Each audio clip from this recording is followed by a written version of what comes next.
Je me suis toujours demandé les œufs crus dans les tartares, puis les tartares tout court, j'ai toujours peur, puis les charcuteries au style beef jerky maison. En effet, peur légitime. Pour ce qui est du tartare, on utilise du poisson cru, souvent du saumon. Normalement, il n'y a pas de risque tant que le poisson est frais. Il doit absolument être frais. Je dirais que le risque réside surtout dans les mauvaises manipulations. Par exemple, dans un resto, si le cuisinier coupe du poulet, puis après ça, il va couper ton tartare, puis là, ça se retrouve dans ton assiette, là, il y a un risque de contamination.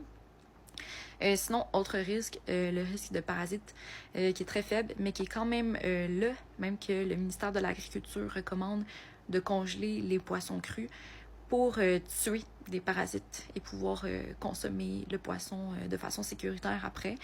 Je pense que c'est une exigence ou une recommandation aux restaurateurs, mais je sais pas, est-ce qu'ils le font, est-ce qu'ils le font pas, je pourrais pas dire. Mais règle générale, pour les femmes enceintes, c'est non. Et si ton poisson il est vraiment frais, c'est oui. Puis si c'est un poisson que ton ami vient de pêcher, c'est non. Pour le beef jerky maison, oui, il y a des risques de bactéries pathogènes et même des toxines de bactéries pathogènes. Quand c'est fait à la maison puis que c'est pas autant contrôlé qu'en industrie, les étapes doivent être bien réalisées, dont le séchage qui doit plus avoir d'eau et même de l'eau libre à la fin du processus de séchage.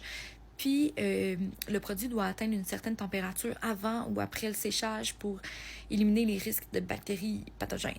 Que ça doit vraiment être bien fait. Puis pour les œufs crus là, dans le tartare, bon, le risque de salmonelle est là pour les œufs crus, mais il est tellement faible que tout le monde en consomme. Là, t'sais. Par contre, moi, c'est juste goût personnel. Là. Je trouve pas ça bon, des œufs crus. Fait que j'en mets pas dans mon tartare. Je comprends pas le hype.